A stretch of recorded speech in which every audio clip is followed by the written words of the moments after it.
Alright, so we're back for part 5 of the IKORIA spoilers, ranking and rating series, and today's the card's pretty good.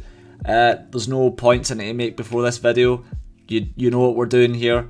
Let's just get on with things. I don't really like to ramble, so yeah.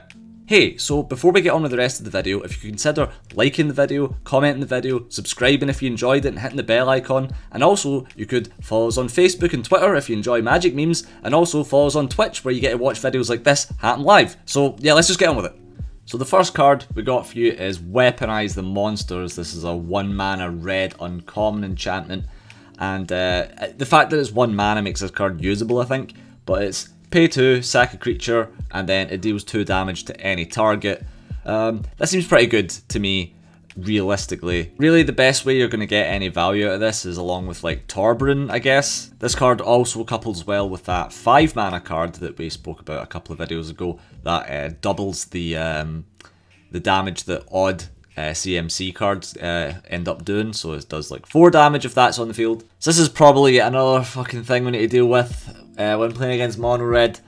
Now we need to deck like enchantment removal. Probably not, but like hopefully this doesn't become a thing, but it is theoretically usable. And so for that, I'm thinking it's probably a B tier card, I think. However, you could certainly argue that this card is literally just like win more, because the only way you're ever going to get an actual effect out of this is if you already have a bunch of guys. I guess it combos really well with Annex, sack a guy, ping, sack another guy that it just made, ping. That's quite good, admittedly. But it can be quite mana intensive. It's 2 every single time. Generally with mono red, you're probably not going to have a whole lot of mana, so there's definitely like a risk reward when you're playing this.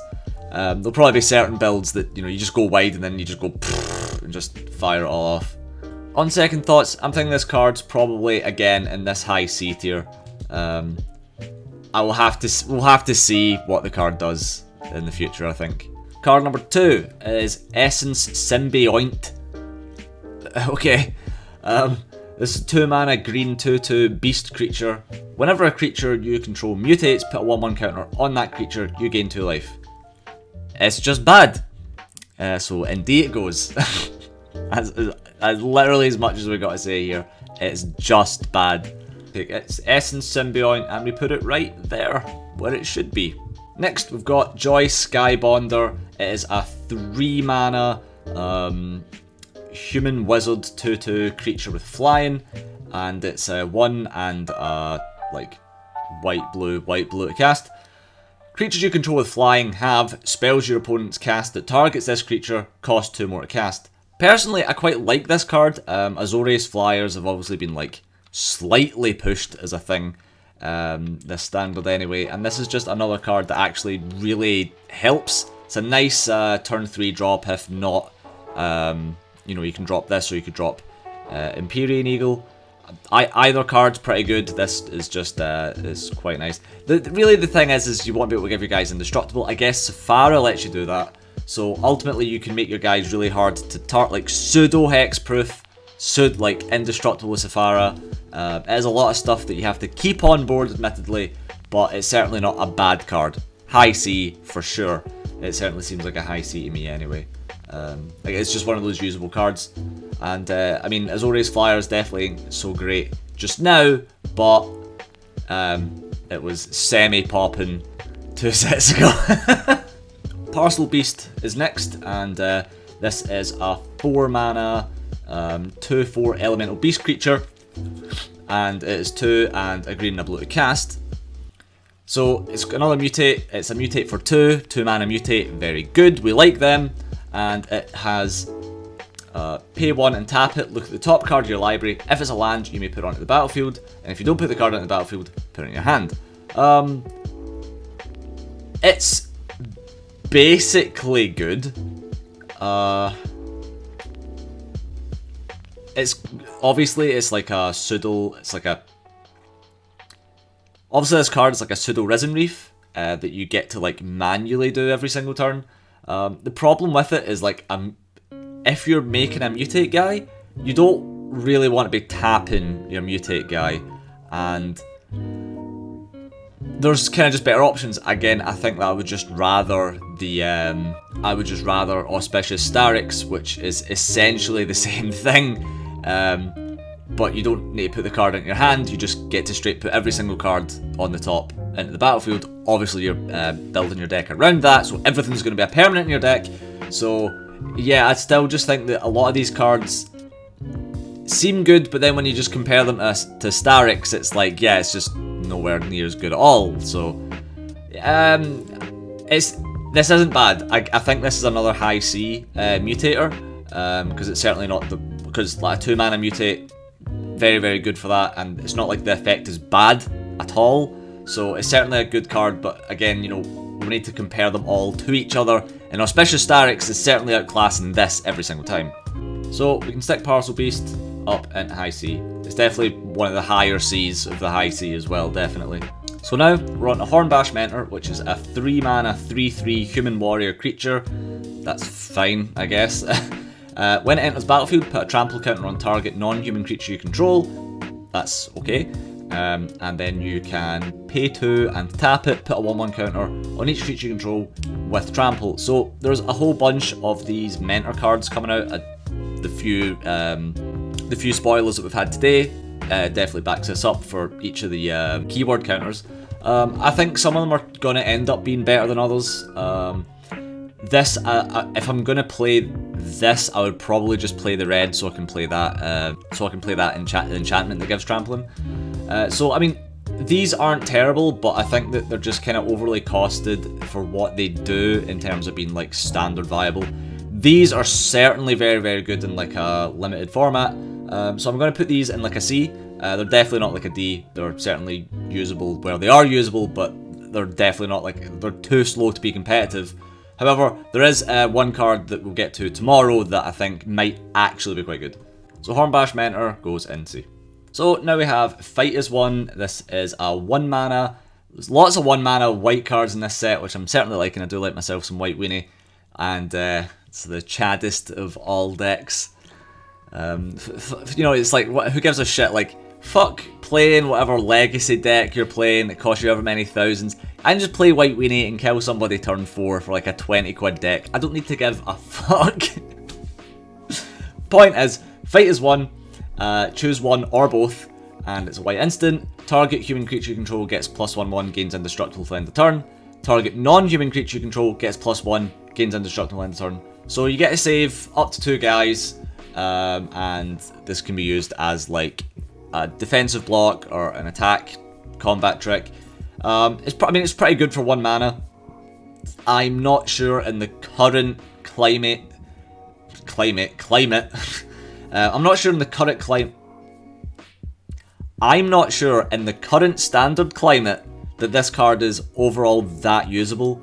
There's certainly, now here's the thing, there are a lot of board wipes, and being able to save 2 of your guys for 1 mana definitely is like basically incredibly important.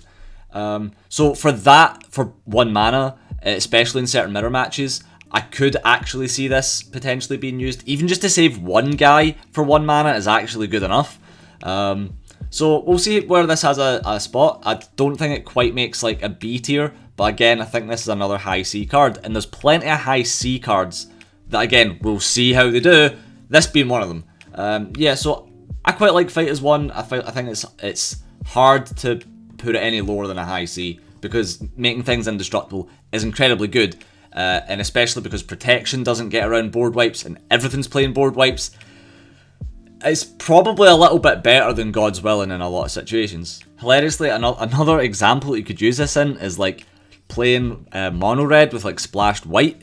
So they go, board wipe you, and you go, I think I'll save. So like if you're playing mono red with like splashed white, I could potentially see this actually end up making like a Boros aggro.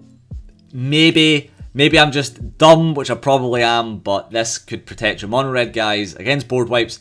And that's massive in mono. Like, how do you just can't win against mono board wipes in mono red. Everything's playing board wipes, and this gets around that. Now we've got a card called the Orolith, which is a 1 mana legendary artifact. Whenever a creature you control leaves the battlefield, if it had counters on it, put those counters on Orolith. Now, bear in mind, it just says counters. At the beginning of combat on your turn, if the Orolith has counters on it, you may remove all counters from the Orolith on a target creature. This card is surely insane, and I can't think of any immediate use. Let's read the comments and we'll see. So there's a lot of people talking about like Sarkhan combos, and that's just dog shit because the amount of hoops you need to jump through to get that to work. This is never happening. However, I think that obviously this is meant to coincide with like, you put all your different like trampling lifelink counters on stuff, and then when it dies you just fire them all into one thing. Or +1/+1 counters or whatever. So if you have a deck that's based around potentially proliferating, this ends up just becoming a massive threat that your opponent needs to deal with. For 1 mana, you basically just can't go wrong, and I think that's what makes this card particularly strong. Somebody will definitely break the shit out of this, and I'm kind of fine with that because it seems pretty fun, to be honest. I think Orolith is a B tier card. I don't know how it's a B tier card, but its effect is clearly bonkers, so there's no denying that. Magma Charger is up next, and it is a 4 mana 3/3 dinosaur creature, and whenever it attacks, if it doesn't have first strike, put a first strike counter on it. Whenever Magma Charger attacks, if it has first strike, it gains double strike until the end of the turn. There's just better 4 mana things that you can drop. For 4 mana, I could drop in a Parcelbeast. This isn't Parcelbeast, so why would I give a shit? For 4, like the 4 mana slot is so crowded with amazing drops. If I'm playing red, I'm not dropping this. I'm playing Torbran. So I'm sorry, Magma Charger, but you're just like, what, D? You're just a D. D for sorry. Like, sure, a 3/3 first strike is cool, but there's better things that you can just be doing. Although I will admit, again, in draft, card's fucked.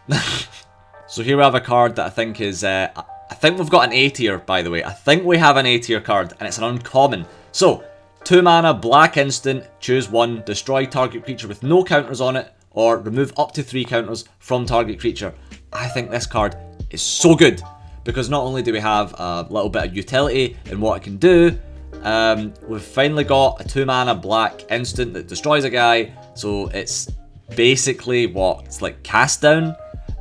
This is like the best removal we've had since cast down, and it's just so good. This card is so fucking good. It's so simple. I don't really need to go into much, but I'm certainly putting this card in A. There is no way this card is not seen play, extensive play.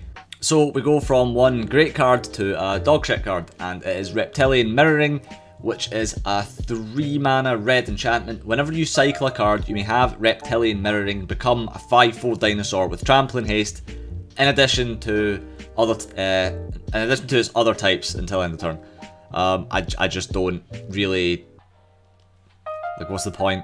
Like, I understand that it's like a cheap guy, but a 5/4 guy that takes 2 turns to utilize doesn't really seem good to me. Even in draft, like, I guess if you have like a whole bunch of cycling shit, like, whatever, but I mean, for what I can guarantee, this card is not seen like playing any real format, and even in draft, I don't see it being that great. Like, sure, like, cycling's instant speed and stuff, like, I get it, but it's just so meh. So I'm gonna stick this card it reluctantly in C, because it does have a purpose, but it's that purpose is not gonna be realized. Next we have Checkpoint Officer, which is a 2 mana 1/2 human soldier with the effect of pay 1 and a white, tap it, tap target creature. Now, I really don't understand the point in this card, because this just seems like strictly to be a worse Law Rune Enforcer. This just seems to be a worse version of that. Now, admittedly, Law Rune Enforcer is 2 mana or greater, but I feel like that distinction, like this distinction between paying 1 or 2 mana for a guy like this is massive, and Law Rune Enforcer, you only pay 1 for its effect, so this just seems completely redundant, frankly. And I mean, it is a common, can't really ask for much to be honest, but it's just completely outclassed by another card that's cheaper than it, so this goes straight into D. This is not going to see play. I mean, it's like, again, it's nice to be able to tap guys down and draft or whatever. So next we've got another common, and it is Helica Glider, which is a 3-mana 2/2 Nightmare Squirrel, and it is, when it enters the battlefield, it comes in with your choice of a flying counter or a first strike counter. I like the fact that it gives you a little bit of choice, and it's a fairly okay, like, just beater pick in draft. However, that's as far as this is going to go, and I'm finding it hard to put this, I mean, it's a common card, I'm finding it hard to put it any higher than a C. Sorry, D. I mean, it is what it is. Like, how could you really justify it? It's just a super basic card, nothing particularly interesting about it. So the next fairly underwhelming card is Splendor Mare, which is a 3-mana Elk Unicorn 3/3 with lifelink, and it's 2 and a white to cast, but it has cycling, like 1 and a white, and when you cycle it, put a lifelink counter on target creature you control. Now, I feel that this is like just strictly worse in terms of usability over the big black guy. When you cycle it, you put a death touch counter on a guy. This seems infinitely less usable, and because of that, I really can't recommend ever playing this, frankly. Some of the comments are like kind of oddly positive about it, but I just feel that this card is like just so, like, it's not a Pride Mate, it doesn't advance like your game state really. Like, I guess you could, like, giving a Pride Mate lifelink isn't terrible, and in that sense I could see it being like used or whatever, but even at that, it's like still just kind of whatever, because as a guy it is just a body with lifelink and nothing else. So I think with Splendor Mare, it's probably C tier, not quite D. Being able to give guys specifically a thing and cycling is nice. It's kind of hard to justify it going any lower, so C it is. Now I can see here that I've actually put the big black one here, and I guess I should be bumping this up to C as well, because having a cycle effect, being able to give a guy death touch, it's like, I don't know, like Dreadhold Butcher or something like that. That's not really terrible. Again though, it's not seen play, and there's plenty of cards in C that won't see play but are just technically better than these ones in D, so it's really hard to justify putting them any higher than that. Alright, 8 more guys left, and we have Majestic Auricorn, which is another mutate guy, so that's good, and it is a 5-mana, another white guy, there's lots of white in this set, so that's 5-mana 4/4 unicorn creature, and it has a 4-mana mutate, so that's nice. It's got Vigilance, which is nice, it's got a keyword that you can, like, keep piling up, and whenever this creature mutates, you gain 4 life. Dog shit, and back down to C it goes. In fact, I think this might be D. This is probably the worst mutate creature, actually. Just gain 4 life. Sure, the Vigilance is nice, but 5-mana 4/4 and that, bad, just bad. This is, I can't believe we actually have a D mutator. Oh, there's another D mutator right there. Yes, God, it's really bad. This is really poor. Never seen play. I can see in the comments there's a few people praising this, but again, I'm just not buying into that. Like, yeah, there's always the argument of you could put this over a Pride Mate or put it over a Healer's Hawk, and you could apply that logic to almost every single card, when for 4 mana, I don't want to be doing that, frankly. So we've got some more pack filler stuff. Spontaneous Flight. It is a 3-mana common instant. That's 2 and a white to cast. Target creature gets +2/+2 till the end of the turn. Put a flying counter on it. No. It's really, with cards like this, it's very hard to, like, specifically justify why you wouldn't play this, but, like, there's just so many better options. Like, I wouldn't be building a deck around it. However, giving a guy flying in limited is pretty good, so in that sense, this is pretty decent. Can block a flyer. Definitely never seen, like, any real play, but in terms of, like, draft or whatever, this will actually see it's a fairly okay pick, to be fair. So I think Spontaneous Flight goes into low C because of its fairly usefulness in draft, but that's as far as I can possibly justify that going. So here's one of those common cards that are actually pretty cool. I think this card is really nice, especially along with the flavour. It is a 1-mana 1/1 in white. And when Garrison Cat dies, create a 1/1 white human soldier creature token. So it's basically like that guy in the Ravnica set that when it dies, it creates another guy. It's basically got like a pseudo afterlife effect. And I really like this. You like having those kind of guys in white is really good. You can buff them up. You just attack indiscriminately, and then they just replace themselves, and your opponent has to block them. And if they don't, they just get free damage in. So it's one of those cool things where it's like kind of damned if you do, damned if you don't kind of card. And it's 1 mana 1/1s for White Winnie are always fine in my book. So yeah, I quite like Garrison Cat, and I think for that it goes into a high C. It's certainly not the most fucking insane card of all time, but it's certainly playable in the kind of deck that it's playable in. Next card is a LAIR Heedbonder, which is a 3 mana 1 and a Selesnya and Selesnya to cast, and it is a 2/4 Human Scout, and it's got Vigilance. So 3 mana 2/4 Vigilance is like fine and limited. It's about what you're wanting, and at the beginning of your end step, you gain 1 life for each creature you control with Vigilance. I think this card's probably kind of bad, to be honest. It's like, again, it's like one of those Vigilance tribal things, but I just don't see this being used in any format. Like, it's not that it's like slow in terms of like what mono white can do, because you could definitely play this in mono white, but like, cool, I can gain 1 life and make a Pride Mate bigger during my end phase, but that's like as far as the usability of this card goes. And I just think there's just way better options with shit like Daxos and like the 3 mana Linden that can gain you a lot more life gain pings to build the Janis up more, of which this just isn't really doing that. And then you need to build all the shit with Vigilance around it, of which like the good cards of Vigilance are limited. So really, it's just not very good. I think this is like a D card. Just because it just sits there and gains you like a life and does nothing else. Yeah, D really feels it for me for that one. It's a shame because it's an uncommon as well. So let's see how many D rares there are right now. Is there any D rares? It doesn't look like it. Oh, there's one. There's this one here. So there's a D rare. This card is just so bad. Oh, I can't wait to open tons of them.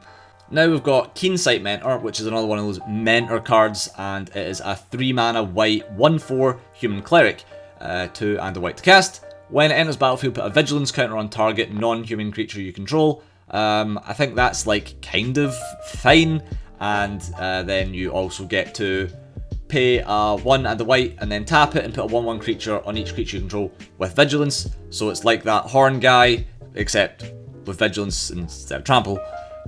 It's like, it's fine. Like, Vigilance is like, in terms of the keywords that you have, like Trample's decent, but like the one with like Lifelink and the one with Vigilance are certainly the ones that you're getting the least amount of like kind of value out of. I think the Death Touch Mentor is going to be specifically good, because then it's like, right, well, you can essentially turn this guy into like pseudo removal, or like it allows you to push damage in that you otherwise wouldn't be able to do because your opponent just doesn't want to block it. But with stuff like this, it's like, I'll just block the guy with Vigilance, I don't care. But yeah, with this, it's like, there's clearly keyword guys that are a lot more playable than others, this being one of the less playable ones. The Trample's like middle of the road, however the Vigilance and Lifelink ones are certainly the least usable.